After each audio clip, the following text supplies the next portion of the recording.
दोस्तों, आज मैं जिस फिल्म को एक्सप्लेन करने वाला हूँ वो इतनी खतरनाक है कि देखकर आपके रोंगटे खड़े हो जाएंगे। फिल्म का नाम है जेड जोन, एक ऐसी जॉम्बी मूवी जहाँ जेल बन जाती है मौत का अड्डा। यहाँ इंसानियत की आखिरी उम्मीद एक छोटी सी बच्ची है और दुश्मन वो है हजारों पागल जॉम्बी। तो दोस्तों, वीडियो को बिल्कुल भी स्किप मत करना क्योंकि ये कहानी हर पल लेती है एक नया मोड़। चलिए शुरू करते हैं जी जोन की इस हैरान कर देने वाली जर्नी को। एक ग्रुप अपराधियों को मंगोलिया के एक दूर दराज इलाके की जेल में भेजा गया था, लेकिन उन्हें इस बात का अंदाजा नहीं था कि उन्हें वहां सिर्फ बोरिंग जेल लाइफ नहीं बल्कि एक खौफनाक राज का सामना करना पड़ेगा। अपना डर और हुकूमत जमाने के लिए जेल के गार्ड्स कैदियों पर हर हद पार कर रहे थे। हर कैदी के लिए एक डॉग बाउल तैयार किया गया और ट्रेनर ने हुक्म दिया कि खाना कुत्तों की तरह खाया जाए। एक छोटे बालों वाली लड़की ने जब जरा सा विरोध किया तो उसे बेरहमी से पीटा गया। उसके पूरे शरीर पर लाल जैम जेली पोत दी गई। फीमेल ट्रेनर ने धमकी दी कि अगर कोई नियम तोड़ेगा तो उसकी सजा 1 महीने और बढ़ा दी जाएगी। अब हर कैदी ने मजबूरी में सर झुका दिया। रात के सन्नाटे में एक मेल गार्ड बोर हो रहा था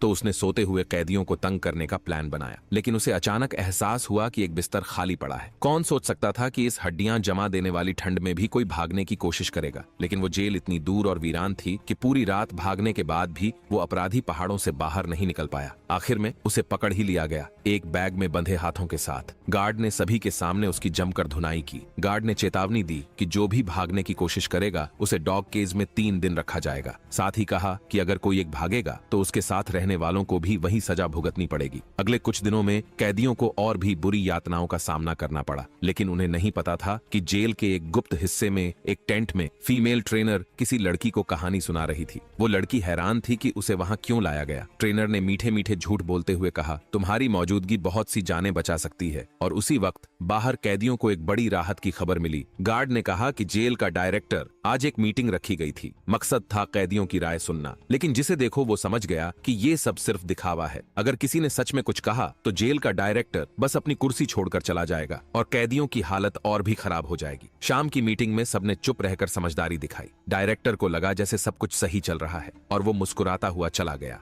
लेकिन उसके जाते ही कैदी आपस में धीरे धीरे बातें करने लगे। अब सबको समझ आ गया था, अगर यहाँ ज्यादा देर रहे तो या तो शरीर टूटेगा या दिमाग। आखिरकार उन्होंने एक खतरनाक फैसला लिया। आज रात सब मिलकर जेल तोड़ेंगे और भाग जाएंगे। आधी रात को जब मौका मिला तो कैदी धीरे धीरे तैयार होने लगे, लेकिन तभी जेल में एक गाड़ी आ घुसी। खिड़की से झांकने पर दिखा 2 आदमी तेजी से एक सीक्रेट टेंट के अंदर घुस गए। कुछ ही देर में मेल गार्ड डॉम में पहुंचा। सभी कैदी झट से सोने का नाटक करने लगे। गार्ड ने चुपचाप जाकर आकियांग नाम के एक आज्ञाकारी कैदी को उठाया और उसे लेकर बाहर चला गया। बाकी लोग हैरान थे, उन्हें समझ नहीं आ रहा था कि गार्ड अब कौन सी चाल चलने वाला है। इसी बीच किसी ने देखा कि बाहर जो गार्ड ड्यूटी पर तैनात थे वो सब अचानक नजर से गायब हो चुके थे। अब सबको यकीन हो गया कि यही है सबसे बड़ा मौका जेल से भाग निकलने का। वे बिना देर किए कपड़े पहने और चुपचाप डॉर्म से निकल गए। लेकिन उन्हें क्या पता था कि उसी वक्त आकियांग को टेंट में ले जाकर उसके गले में एक इंजेक्शन लगाया गया था और कुछ ही देर में वो जैसे किसी और की तरह बर्ताव करने लगा, जैसे उसमें कोई राक्षस समा गया हो। उसने टेंट में मौजूद लोगों पर ही हमला बोल दिया। पूरी जेल में सायरन बजने लगे। सीक्रेट टेंट का दरवाजा जबरदस्ती तोड़ा गया और कई जॉम्बी एक साथ बाहर निकल आए। वो हर किसी को देखकर टूट पड़े। उन्हें रोकने के लिए एक स्पेशल फोर्स की टीम भेजी गई जो गोलियां बरसाने लगी। उन्हें लगा कि बस कुछ मरे हुए लोग हैं, लेकिन तभी जॉम्बियों के बीच से अचानक आकियांग खुद जिंदा होकर हमला कर देता है। वो अब इंसान नहीं रहा था। कुछ ही देर में पूरी टीम को मौत के घाट उतार दिया गया। उधर जो कैदी भागने की कोशिश कर रहे थे, अब उन्हें भी एहसास हो गया कि कुछ तो बहुत गलत हो रहा है। अब सबने बिना सोचे समझे भागना शुरू कर दिया, क्योंकि अब जेल से भागना नहीं, जिंदा बचना असली लड़ाई बन चुका था। लेकिन कैदियों की रफ्तार भला जॉम्बियों से कैसे मुकाबला कर सकती थी। कुछ ही देर में एक कैदी बदकिस्मती से जमीन पर गिरा दिया गया। दूसरी ओर जेल डायरेक्टर यानी डियान यूजांग बहुत चालाक निकला। वो चुपचाप ऑफिस की तरफ भागा, वहां एक बॉक्स उठाया और जब बाकी लोग जॉम्बियों से लड़ रहे थे वो धीरे से एक ट्रक के पास पहुंचा। पीछे से एक जॉम्बी ने उसका पीछा किया, लेकिन उसने एक गोली चलाकर उसे वहीं गिरा दिया। डियान यूजांग फुर्ती से ट्रक में चढ़ गया। उसकी बाजू से खून बह रहा था, लेकिन इस वक्त दर्द की परवाह कौन करता है। उसने जोर से एक्सेलरेटर दबाया और ट्रक को दौड़ा दिया। पीछे रह गया मेल गार्ड जो क्रोधित नजरों से उसे जाते देखता रहा। इस बीच आसमान में हल्की रोशनी फैलने लगी थी। एक कैदी जंगल के बीच भागता जा रहा था। तभी अचानक एक काली परछाई उस पर टूट पड़ी। ये कोई और नहीं बल्कि वही मेल गार्ड था जो किसी तरह बच निकला था। अब हालात ये थे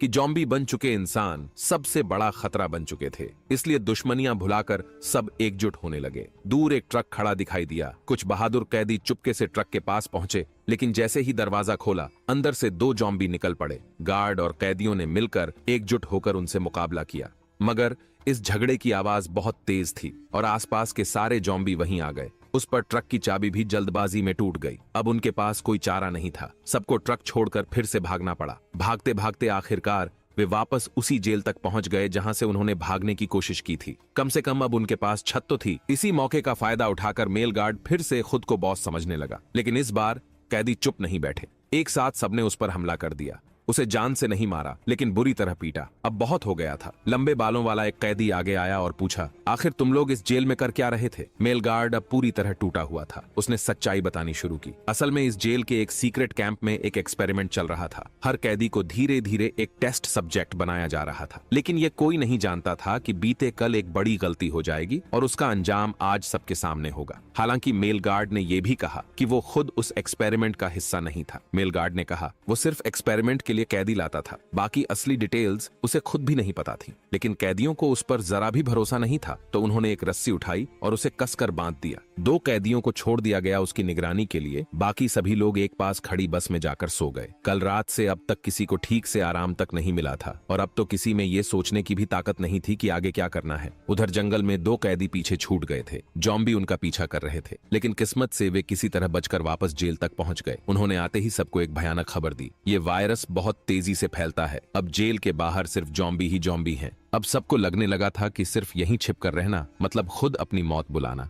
इसी वक्त मेल गार्ड ने एक और बात बताई। आसपास और भी कुछ ऐसे ही कैंप हैं। अगर हम वहां पहुंच जाएं तो शायद बच सकते हैं। लेकिन उन जगहों का सही लोकेशन सिर्फ उसी को पता था। अब ये जानकारी उसकी सौदेबाजी की ताकत बन गई और वो फिर से खुद को सबसे ऊपर समझने लगा। उसी वक्त अभी अभी लौटे कैदी आ बिंग को अचानक उल्टी होने लगी। कुछ लोग पास आए तो देखा उसकी गर्दन पर जॉम्बी का पंजा पड़ा था। बिना किसी शक के आ बिंग भी अब इन्फेक्टेड हो चुका था। बस अब ये देखना बाकी था कि वो कब जॉम्बी में बदलता है। कुछ कैदी झटपट उसकी जान लेने दौड़े, लेकिन लंबे बालों वाला कैदी उन्हें रोक कर खड़ा हो गया। तभी आबिंग खुद खड़ा हो गया और मेल गार्ड की गर्दन से सीटी खींच कर ले गया। फिर पूरी रफ्तार से जेल के बाहर भागा। उसे पता था अब उसका वक्त पूरा हो गया है, इसलिए उसने चुनी कुर्बानी ताकि जॉम्बी उसकी तरफ जाएं और बाकी सबको भागने का मौका मिल सके। बस में बैठे कैदी कुछ देर तक तो सन्न रह गए, फिर एक एक कर सब भाग निकले। अब सिर्फ एक उम्मीद बची थी कि कहीं एक ट्रक और मिल जाए। लेकिन अफसोस, आबिंग जितने जॉम्बी अपनी ओर खींच सका, बाकी अब भी सब पर टूट पड़े। भागते भागते कैदी गिरने लगे।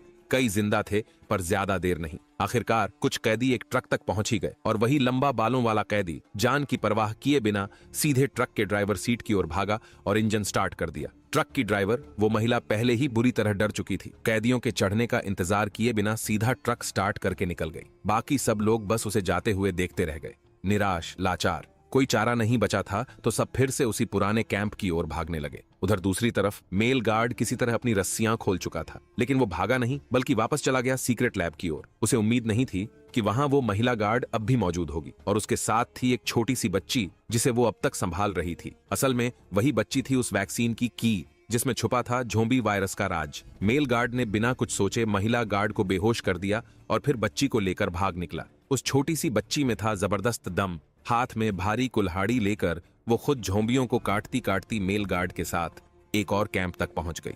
उधर लंबे बालों वाला कैदी और उसके 2 साथी भी दोबारा उसी पुरानी जेल में लौट आए थे। वो लोग एक नक्शा देख रहे थे, किस रास्ते से जान बचाई जाए। तभी महिला गार्ड वहां आ पहुंची। लंबे बालों वाला आदमी उस पर हाथ उठाना नहीं चाहता था, उसे चाहिए था सिर्फ सच। तो महिला गार्ड उन्हें लेकर गई मॉनिटर रूम की तरफ और वहीं उसने पहली बार सबको वो डरावनी हकीकत दिखाई। कैसे हुआ था ये पूरा एक्सपेरिमेंट? कुछ समय पहले वैज्ञानिकों ने एक ऐसा पैरासाइट खोजा था जो इंसानी दिमाग और व्यवहार को कंट्रोल कर सकता था। उन्हें लगा था इसे एक जैविक हथियार की तरह इस्तेमाल किया जा सकता है, तो उन्होंने कैदियों पर एक्सपेरिमेंट शुरू किया, वायरस से लड़ने की दवा खोजने के लिए। बहुत मुश्किलों के बाद अंत में उस छोटी बच्ची के शरीर से पहली वैक्सीन निकाली गई। लेकिन फिर आया असली ट्विस्ट। कैदी आक्यांग, जो खुद इस प्रोजेक्ट का गिनी पिग था, वो पहचान गया कि वायरस अब पहले से ज्यादा खतरनाक हो चुका था। वैक्सीन बेअसर साबित हुई, बल्कि उसी से वायरस और भी म्यूटेट हो गया। अब ये इंसानों की अक्ल छीन लेता था और पहले से ज्यादा तेजी से फैलता था। अब इस वायरस को रोकने का एक ही तरीका था, वो बच्ची। लेकिन अब तो उसे मेल गार्ड उठा ले गया था।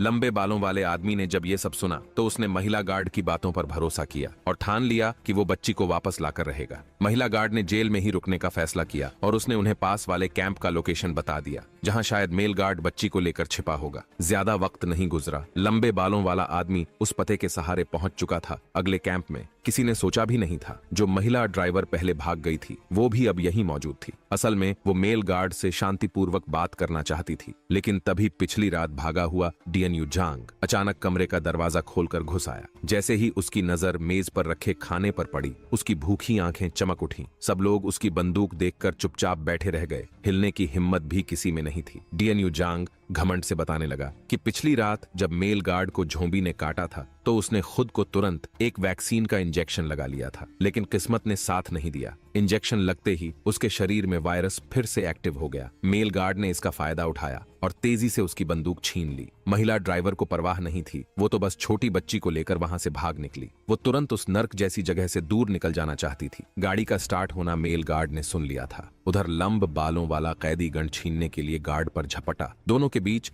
जबरदस्त हाथापाई होने लगी। इसी बीच जो महिला ड्राइवर भाग चुकी थी उसे शायद पछतावा हुआ। उसने कार अचानक रोक दी और तय किया वो वापस जाकर लंबे बालों वाले कैदी को बचाएगी। इस बीच लंब बालों वाले ने आखिरकार गन पर काबू पा लिया और बिना हिचक ट्रिगर दबा दिया। गोलियों की आवाज ने पास के सारे झोंबी खींच लिए, लेकिन उसने मेल गार्ड को मारा नहीं, क्योंकि उसे पता था अकेले वो कभी जिंदा नहीं बच सकता। दोनों ने मिलकर झोंबियों से आखिरी जंग लड़नी शुरू की। तभी महिला ड्राइवर गाड़ी लेकर वापस आ गई। वो जोर से चिल्लाई, जल्दी चढ़ो, पर अब देर हो चुकी थी। झोंबियों की संख्या बेकाबू हो गई थी। कुछ झोंबी गाड़ी तक पहुंच चुके थे और उन्होंने महिला ड्राइवर को बुरी तरह काट खाया। मेल गार्ड भी झोंबियों के बीच फंस चुका था। वो कुछ नहीं कर पाया, बस गाड़ी स्टार्ट की और जो बचे थे उन्हें लेकर भाग निकला। जब गाड़ी सुरक्षित जोन तक पहुंची, महिला ड्राइवर को एहसास हुआ कि अब उसका शरीर जवाब दे रहा है। झोंबी में बदलने से पहले उसने सबको छोड़ दिया, चुपचाप चली गई। अंत में लंबे बालों वाला आदमी और महिला ड्राइवर की जगह वो छोटी बच्ची को लेकर शहर के बॉर्डर तक पहुंचा, जहां नजर आया पूरा शहर खंडहर बन चुका था। और वहीं से शुरू हुई उनकी असली भागदौड़ भरी जिंदगी। बस यही थी झोंबी कंसंट्रेशन कैंप की पूरी कहानी। लेकिन ये पूरी वेब सीरीज कुछ अजीब सी लगती है। कहीं एक भी नाम ठीक से नहीं दिया गया, यहाँ तक कि मुख्य किरदार कौन है